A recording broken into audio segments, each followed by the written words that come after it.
السلام عليكم ورحمة الله وبركاته. أجمل وأحلى متابعين، ازيكم حبايبي؟ عاملين ايه؟ يا رب يكونوا بخير وصحة جيدة.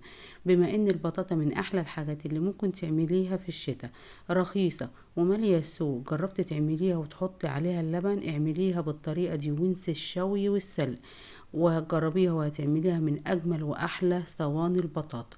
بس يا حبايبي، اللي بيشوفني لأول مرة ما ينساش يدعمني باللايكات.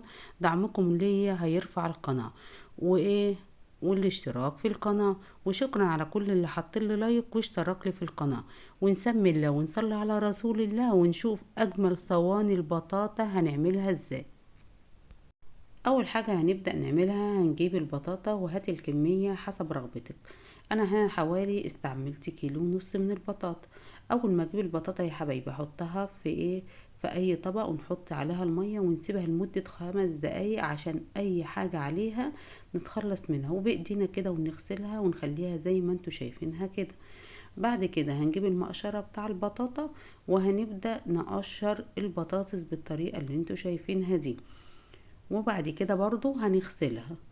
تمام. وكده خلصنا البطاطا بتاعتنا. هنعمل ايه بقى؟ هنجيب حلة وهنبدأ نقطع البطاطا بتاعتنا، بس عايزينها سمك رفيع عشان لما نرفعها على النار تستوي معانا على طول وما تاخدش معانا وقت. شايفين الخطوات سهلة وبسيطة جدا. وبعد ما قطعنا البطاطا يلا بقى نحط المكونات عليها علشان ايه؟ نرفعها على النار. خلاص خلصناها. يلا نعمل ايه بقى؟ اول حاجة هنحط نص كوباية من السكر، والسكر ده حسب الرغبة، وكوباية من المية. ويلا نرفعها على النار لحد ما تستوي خالص وتتهري معايا. تمام. هي بدأت تشرب المية بتاعتها ولسه ما استوتش. احنا عايزينها تستوي خالص. اول ما نعمل الشوكة نلقاها استوت معانا البطاطا دي. خلاص كده بدأت تشرب المية بتاعتها ودخلت ايه على سوا وبدأت تستوي. الخطوة التانية هنعمل ايه يا حبايبي؟ هنبدأ نحط 3 معالق من الزبدة. هي الصراحة الزبدة دي هتوديها في حتة تانية، بس المتاح عندك حطيه. وهنسيح الزبدة كده. واول ما هتسيح هنعمل ايه؟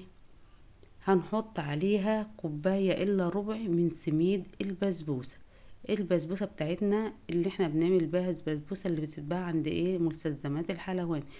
انا هبدأ ايه احمرها تحمير خفيف خالص، وهنشوح فيها كده في معلقتين الزبدة لحد ايه ما تاخد لون ذهبي بسيط.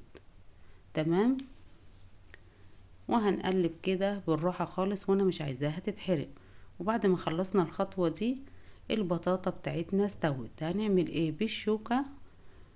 وممكن نهرس ايه البطاطا بتاعتنا دي، لا اما بالايه الهراسة بتاع البطاطس. انا عايزاها ناعمة خالص البطاطا بتاعتنا دي. ويلا بقى اهرسي فيها كده ونعميها. شايفين؟ لانها استوت وشربت المية بتاعتها بتنعم معايا على طول. وبعد ما خلصناها كده هنبدأ نحط المكونات بتاعتنا. هنا عندي السميد بتاع البسبوسة اللي احنا شوحناه كده على النار وعطى لون ذهبي بسيط. وهنبدأ نحط عليها معلقتين من جوز الهند. الجوز الهند الناعمة، ولو عندك خشن ممكن نضربه في الكبة وننعمه. عايزة بقى تحطي معلقتين 3 براحتك، بس المعلقتين حلوين. وهنزل عليهم بكيس من الفانيليا ومعلقة صغيرة من البيكنج باودر. وهنقلب كل المكونات دي بقى مع بعض مع الحليب، بس انا هحطه بالتدريج. لو انا احتجت لبن تاني هنحط، مش هنحط الكوباية على طول. هنقلب كده، ولقينا السمك محتاج تقيلة وعايزة لبن هنبدأ نحط بالتدريج اللبن بتاعنا. وهنقلب كده لحد كل المكونات تختلط مع بعضها. لقيتها محتاجة ايه حبة، هنبدأ نحط البطاطا دي، اللبن على البطاطا. الطريقة سهلة وهتطلع معاكي احلى واجمل صينية بطاطا. البطاطا ليها طرق كتير، جربي الطريقة دي وهتطلع معاكي بسم الله ما شاء الله طعمها تحفة. وبعد ما خلصنا المكونات واختلطت مع بعضها، انا جبت هنا صينية، الصينية الوسط في ايه طقم الصواني. هنبدأ بقى ايه ننزل بالمكونات دي في الصينية وهنوزعها، وهعمل لكم طرق كتير للبطاطا الجميلة دي. هنغير بقى من ايه السلق والشوي، وهنبدأ نوزعها في الصينية ونسوي ايه نسويها سويها كده في الصينية. وانا مسخنة الفرن على درجة حرارة 180، هنحطها في الرف الاوسط. وبعد ايه ما سوينا كده البطاطا بتاعتنا، هنعمل ايه هجيب شوكة كده وهنبدأ ايه نعمل لها رسمة كده جميلة عشان يبقى شكلها حلو، عشان لما تقدميها يبقى ايه الشكل الجمالي والطعم بقى ايه في حتة تانية. وبعد ما خلصنا كده هنبدأ بقى ايه هنحطها في الفرن.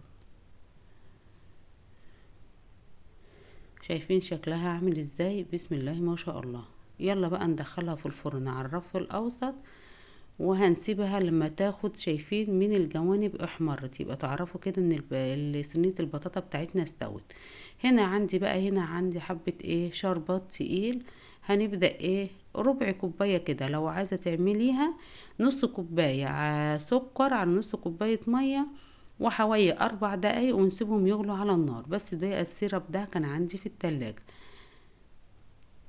ولو لقيتيها يعني اللي ما بيحبش الحاجة مسكرة قوي يستغنى عن الخطوة دي، وقدميها بقى وسيبيها تبرد وقطعيها وقدميها وبالهنا والشفا.